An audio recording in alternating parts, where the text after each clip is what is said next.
Курандын өзүнүн деле мисалы үчүн ыргактары бар да, кырааты менен оку дейт. Куранды делечи. Куранды ушунчалык бир кулуктуу кырааты менен окуган адамдар бар да. Мисалы үчүн каракелер, мен кээде абдан суктанам да ушунчалык кырааты менен бир ыргакта, бир кулуктуу, бир кандайдыр бир жылаажындын үнүндөй адамга жагымдуу үндөр болот го.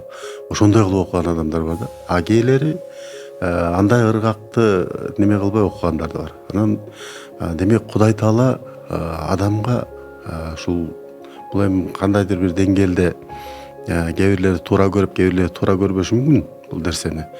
Бирок ошол ыргак болуп аткандан кийин менимче ошо биздин өнөр адамы кылып жараткандан кийин бизге дагы ошол өзүбүздүн өнөр аркылуу адамдарга туура багыт берсин деп өнөр баскылган болуш керек деп ойлойм да.